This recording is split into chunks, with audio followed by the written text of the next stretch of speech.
నవదుర్గల మొదటి గాథలో తమరింతవరకు సతీమాత దేవత్యాగం చేసిన తరువాత మహాదేవుడు ఏ విధంగా తీవ్రమైన అశాంతికి గురై ధ్యానంలో లీనమయ్యారో చెప్పాను. ఇప్పుడు సృష్టిలో రకరకాల సమస్యలు ఉత్పన్నమవుతున్నాయి. శైలపుత్రి మాత ఆవిర్భవించడానికి ముందు ఒక పెను ప్రమాదం ముంచుకు రావడానికి సిద్ధంగా ఉంది. అది వజ్రాంగుడి భార్య వారంగి కడుపులో పెరుగుతోంది.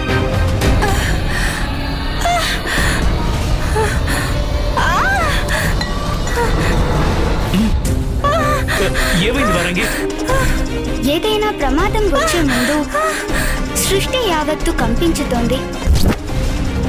ప్రమాదానికి హెచ్చరికలుగా కొన్ని అపశకనాలు కనబడతాయి.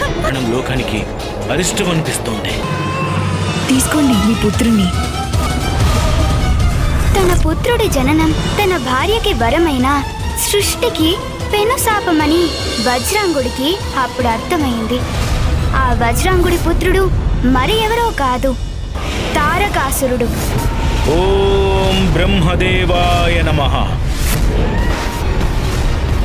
ఆదిశక్తి లోపించడంతో సృష్టి యావత్తు కంపించిపోతుంది.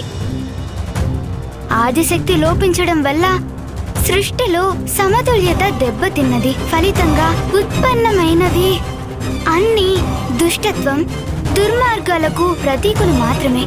సకల సృష్టికి మహాప్రమాదం కానున్నాడు తను. అందువల్ల ఆదిశక్తి మరలా ప్రపంచంలోకి రావటం అత్యవసరంగా మారి వారంగి పుత్రుడు తారకుడు, ఆ దుష్టుడే తారకాసురుడనే పేరుతో భయానకంగా పరమ భీతావహంగాన మారబోతున్నాడు. మహారాజా, ఇంకా వారంగి తన పుత్రుడు త్రిలోక కంటకుడు హరిద్వేషి కావాలని కలలు కంటూనే ఉంది. తను తన పుత్రుడి హృదయంలో హింస, ద్వేషం, అసూయలను పెంచి పోషించింది. తను పెరిగి పెద్ద కాగానే అతని తండ్రి వారంగి ఇతర అసురుల్లాగానే తపస్సు చేయటానికి తపస్సుల వల్ల అపారమైన శక్తులు సాధించటంలో సఫలమవుతారు.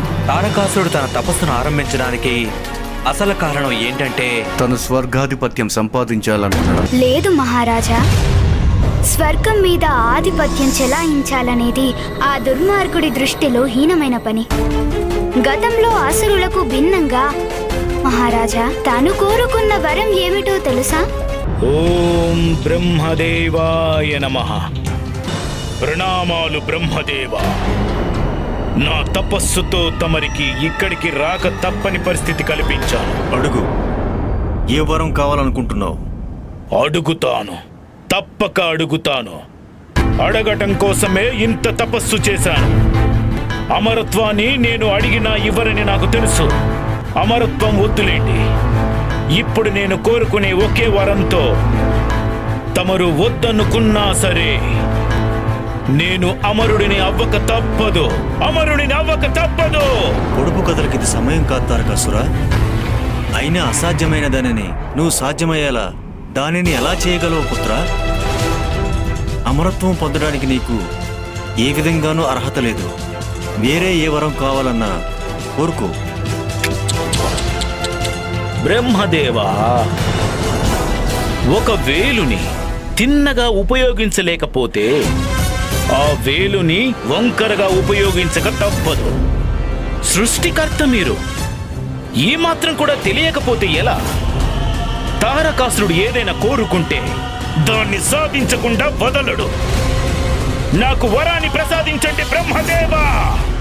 మహాదేవుడికి ఆదిశక్తికి పట్ల ఆకర్షణ కలిగినప్పుడు వెలువడే శక్తితో తనకి ఒక పుత్రుడు జన్మించాలి.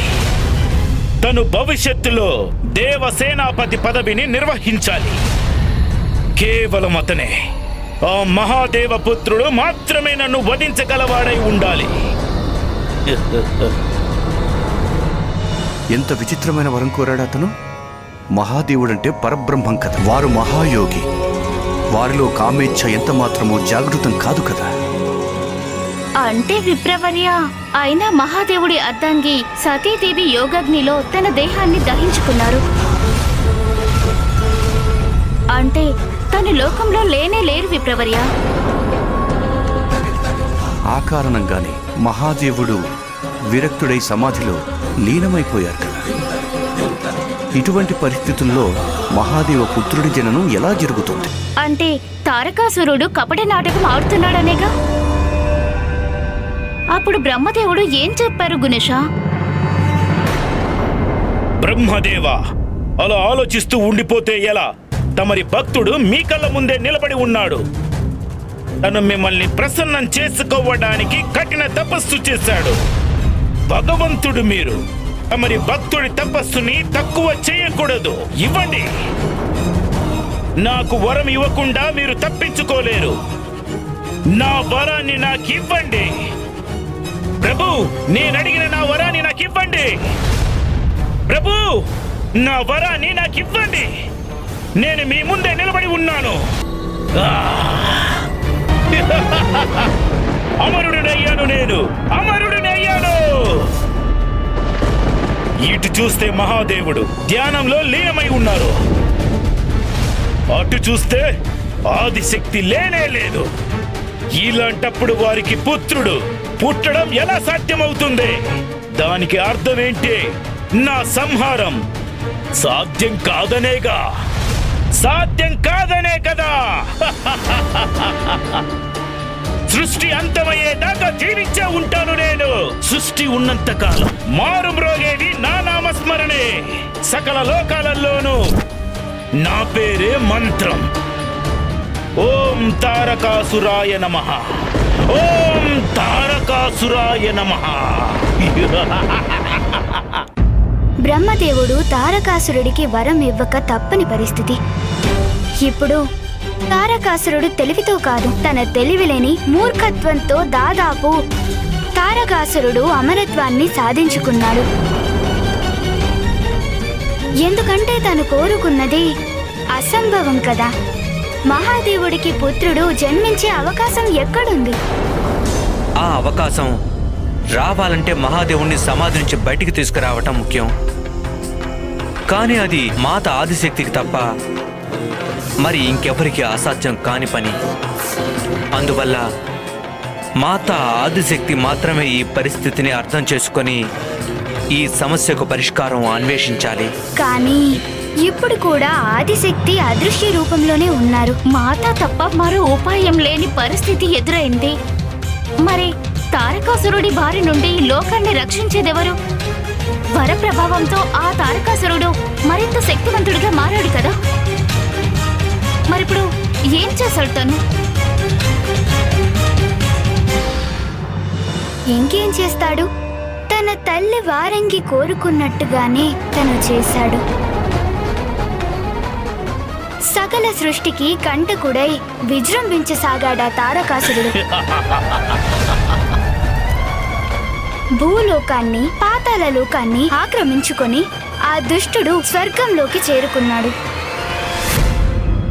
నాదే పొరపాటు. మా సోదరుడు వజ్రాంగుడు నిన్ను ధర్మ మార్గంలో పెంచుతాడని నమ్మాను. అది చాలా పెద్ద పొరపాటు, చాలా పెద్ద పొరపాటు. ఇప్పుడు నువ్వు కూడా పదవి కాంక్షతో తప్పు చేస్తున్నావు. ఇదే తప్పు నువ్వు పుట్టక ముందు మీ నాన్న చేశాడు. ఈ రోజు నుంచి ఈ స్వర్గం నా సొంతం. అదే విధంగా మీ దేవతలందరూ నా బందికానాల్లో బందీలుగా ఉంటారు. చూడు తారకాసురా, ఇంకా సమయం మించిపోలేదు. ఆలోచించుకో. నీ తప్పును నువ్వు సరిదిద్దుకో. అలాగే నీ తండ్రి గారిని అనుసరించు. మా తండ్రినా? అన్యాయం చేసింది నువ్వు, అనుభవించేది నేనా? ఈ స్వర్గంలో కూర్చుని సుఖభోగాలన్నీ మీరే అనుభవిస్తున్నారు. అప్పుడు మీకు మీ అసుర సోదరుడు ఎప్పుడైనా గుర్తొచ్చారా? మాకు ఈ స్వర్గం సొంతమైనట్లే నువ్వు కూడా పాతాళంలోని సకల సంపదలకు స్వామివి. ఒకవేళ ఆ సంపదలే చాలనుకుంటే నేను ఇంత కఠినమైన తపస్సు చేసి ఈ వరాన్ని పొందాల్సిన అవసరమే లేదు. నాకు ఈ స్వర్గం కావాల్సిందే. నేను దీన్ని పొందకుండా వదలను. త్రిలోకాధిపతి కావాలి నేను. త్రిలోకాధిపతి అంతా నా ఆధీనంలోనే ఉండాలి. దశ దిశలా ప్రతిధ్వనించాలి నా మంత్రం. ఓం తారకాసురాయ నమః. ఓం తారకాసురాయ నమః. తన అహంకారం మిన్నట్టింది. తను కూడా తన తండ్రిలాగే దారి తప్పి అదే తప్పు చేస్తున్నాడు. దేవతలారా, మీరంతా ఇక్కడే నిరీక్షిస్తూ ఉండండి. దేవతలారా, నేను ఈ దుర్మార్గుడికి తగిన గుణపాఠం చెప్పి వస్తాను. రా దేవరాజ ఇంద్ర, నేను ఇప్పటికే పాతాళ పృథ్వీలోకాలు జయించాను. ఇప్పుడు నీ స్వర్గాన్ని హస్తగతం చేసుకుంటాను. ఓరి తారకాసురా, ఒకే ఒక్క దెబ్బతో నీ భ్రమలన్నీ తొలగిపోయేలాగా చేస్తాను. కాసుకో! భ్రమలు తొలగిపోతాయి, కానీ నాకు కాదు, నీకు. ఇదేంటి? ఇతను దేవేంద్రుడిని తన ఒంటి చేత్తో పైకెత్తాడు. దేవేంద్రుడిని అంతగా అవమానించడాన్ని నేను ఏమాత్రం అంగీకరించను. తారకాసురా, ఆ? నీకు ఇంత కండకావరమా? మూర్ఖ దేవతల్లారా, రండి, మీకు ఇదే గతి పట్టిస్తాను. మీరు కూడా మీ దేవేంద్రుడిలాగే అఘోరిద్దురుగాని.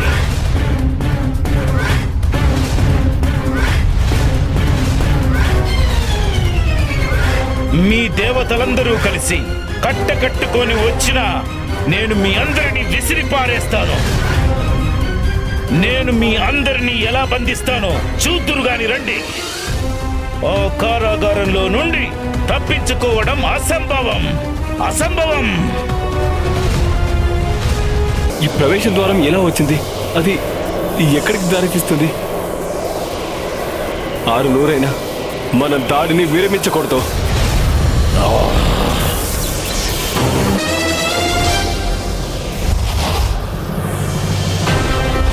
దీన్ని ఎలా ఆపాలి?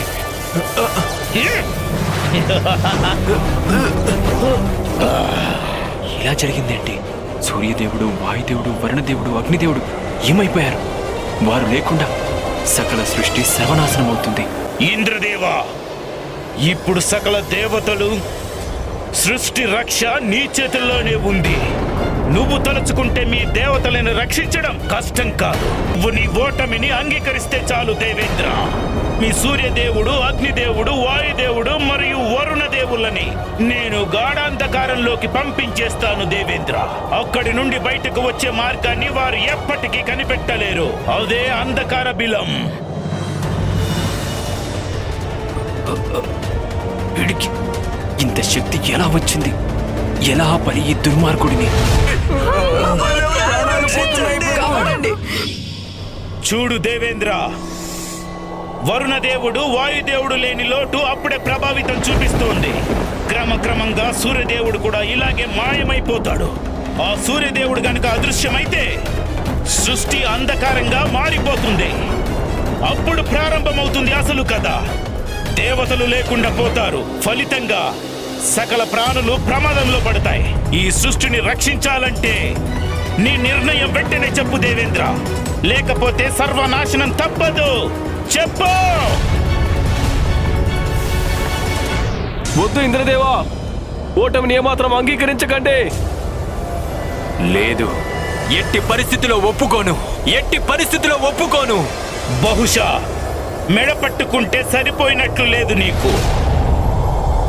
ఇప్పుడు చూడు, నేను నిన్ను కూడా అంధకారంలోకి విసిరేస్తున్నాను. వెళ్ళు. నీకిది చాలకపోతే దేవేంద్ర, ఏది సరిపోతుందో అదే చేస్తాను.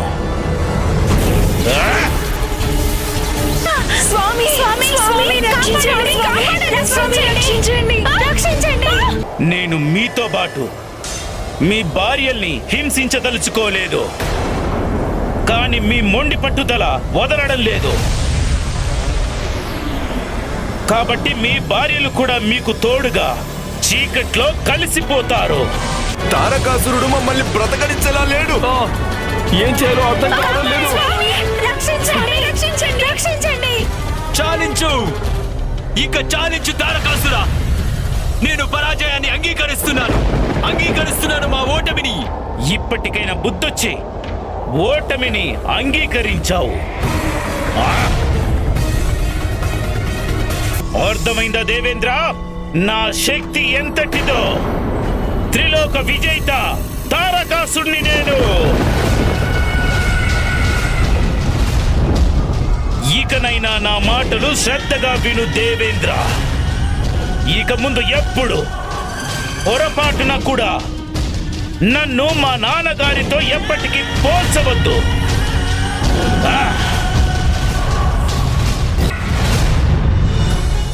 తారకాసురుడి చేతిలో ఓడిపోయిన తరువాత దేవతలందరూ కలిసికట్టుగా బ్రహ్మదేవుణ్ణి శరణు వేడుకున్నారు. బ్రహ్మదేవుడి దగ్గర ఈ సమస్య నుండి బయటపడే ఉపాయం, తారకాసురుడిని అదుపు చేసే మార్గం, పరిస్థితిని చక్కదిద్దే నైపుణ్యం ఉండే ఉంటాయి కదా గుణేశ. ఎందుకంటే తారకాసురుడికి వరాన్ని ప్రసాదించింది ఆయనే కదా. కేవలం దైవం నుండి అన్ని ప్రశ్నలకు సమాధానాలు కోరుకోవటం మంచిది కాదు అమ్మా. మన ప్రయత్నాలు కూడా మనం చేయాల్సి ఉంటుంది. ఎందుకంటే మహారాజా, భక్తుడి పట్ల దైవానికే గాని దైవం పట్ల మహారాజా భక్తుడికి ఏ బాధ్యత లేదా? ఉంటుంది. భక్తుడికి కూడా దైవం పట్ల గురుతరమైన బాధ్యత ఉంటుంది. అయితే ఒక విషయం చెప్పండి మహారాజా, ఒకవేళ భక్తుడికి గాని తను పొందిన వరం కారణంగా ఎక్కడో ఏదో అనర్థం జరుగుతుందని ముందే తెలిసినప్పటికీ ఆ అనర్థం జరగకుండా పరిస్థితిని చక్కదిద్దాల్సిన అవసరం ఆ భక్తుడికి లేదంటారా? చెప్పండి మహారాజా.